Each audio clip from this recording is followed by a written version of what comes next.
লোকালয়ে ঢুকে পড়েছে বন্যার পানি। আটকা পড়েছেন এক বৃদ্ধা। খবর পেয়েই সেখানে হেলিকপ্টার নিয়ে ছুটে যায় ওয়েস্টপ্যাক লাইফ সেভার স্বেচ্ছাসেবী সংস্থার একদল কর্মী। ঝড়ো বাতাসে জীবন বাজি রেখেই তাকে উদ্ধার করেন তারা। অস্ট্রেলিয়ার নিউ সাউথ ওয়েলসে গত 2 দিনের ভারী বৃষ্টিতে তলিয়ে গেছে অনেক জায়গা। নিচু এলাকা ছাপিয়ে বন্যার পানিতে তলিয়ে গেছে লোকালয়, ঘরবাড়ি, রাস্তাঘাট, এমনকি কৃষিজমিও প্লাবিত। পানিবন্দী বহু মানুষ। প্রবল বর্ষণে অস্ট্রেলিয়ার দক্ষিণ পূর্বাঞ্চলে যেদিকে চোখ যাবে এমন দৃশ্য। ঝুঁকিপূর্ণ এলাকার বাসিন্দাদের সরিয়ে নেওয়া হয়েছে নিরাপদে। পরিস্থিতি শোচনীয় হান্টার ও মিড নর্থ উপকূলবর্তী গ্রামীণ এলাকায়। আগামী কয়েকদিন পরিস্থিতি আরও অবনতির শঙ্কা নর্থ কোস্টে, ফলে জারি করা হয়েছে জরুরি সতর্কতা।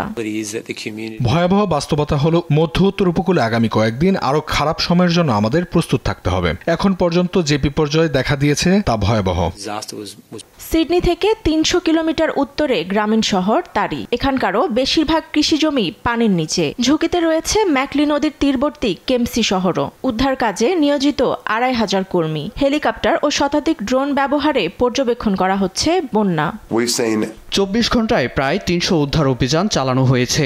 মধ্যরাত থেকেই 150 স্থানে আমরা অভিযান চালাই। আমরা হান্টার এবং মিড নর্থ কোস্ট এলাকায় প্রচুর বৃষ্টি ঝরতে দেখেছি। অস্ট্রেলিয়ার আবহাওয়া বিভাগের পূর্বাভাস, শুক্রবার পর্যন্ত 200 মিলিমিটার বৃষ্টি ঝরেছে। এটি দুর্বল হয়ে সিডনির দিকে অগ্রসর হতে পারে। দুর্যোগপূর্ণ আবহাওয়ায় সতর্ক থাকার পরামর্শ সংশ্লিষ্ট কর্তৃপক্ষের। ফাতেমা তাসনিম, নিউজ ডেস্ক, দেশ টিভি।